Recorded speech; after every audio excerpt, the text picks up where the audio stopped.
Chers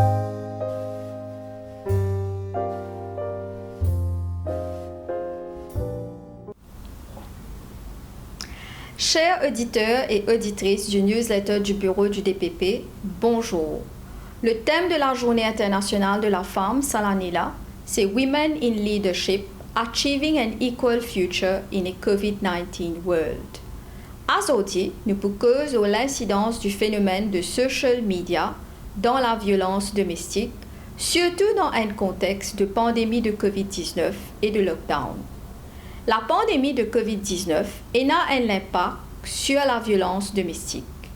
Aujourd'hui, et surtout dans un contexte de pandémie de COVID-19 et de lockdown, plus beaucoup de monde peut servir les mobiles et les autres réseaux sociaux pour passer des messages pour harceler, intimider, menacer, avoir des photos et des vidéos compromettantes, poster ces photos-là et ces vidéos-là sur Facebook et les autres réseaux sociaux pour nuire à l'image de ce conjoint et les autres membres de la famille. Nous, la loi qui protège contre violence domestique, c'est le Protection from Domestic Violence Act. Il protège contre violence physique, morale et même économique. Il protège non seulement la femme, les enfants, le mari, mais aussi les autres membres de la famille qui habitent sous le même toit. La section 2 du Protection from Domestic Violence Act définit un acte de violence domestique de manière bien large.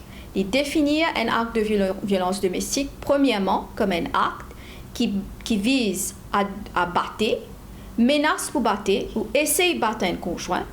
Deuxièmement, un acte qui délibérément place, menace pour place ou essaye de placer un conjoint dans la perte d'un battre physique à lui-même ou à ses enfants.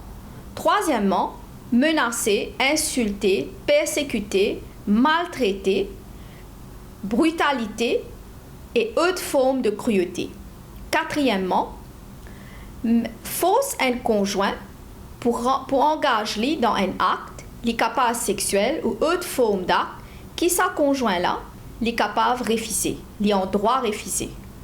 Cinquièmement, pour menace pour battre pour cause d'ito à ses enfants, cause d'ito ou essayer cause d'ito à ses enfants. Sixièmement, séquestrer un conjoint ou faire les prisonniers contre sa volonté. Sixièmement, cause d'ito dommage ou essayer cause dommage à sa propriété personnelle. Septièmement, prive un conjoint de bonnes ressources qui en a droit ou refuse payer un loyer pour une résidence commune. Comment nous trouver? Sa définition-là est bien large. Cependant, il arrive là, surtout dans un contexte de pandémie de COVID-19, pour nous revoir sa définition-là. Pour nous inclure l'usage abusif de social media dans le but de nuire, de menacer, d'insulter, de persécuter, de harceler nos conjoints par l'usage de bonnes photos, de bonnes vidéos compromettantes, de bonnes posts, de bonnes commentaires indécents, bonnes scènes qui nous mettent l'eau social media dans le but de nuire à l'image, à la sécurité de nos conjoints et les autres membres de la famille. Ça peut aussi permettre de revoir le champ d'application de un Protection Order sur la section 3 pour permettre à un magistrat d'émettre un lot de protection pour donner une protection immédiate à une victime de sa qualité de traitement là sur Internet qui cause un danger à la sécurité de un conjoint.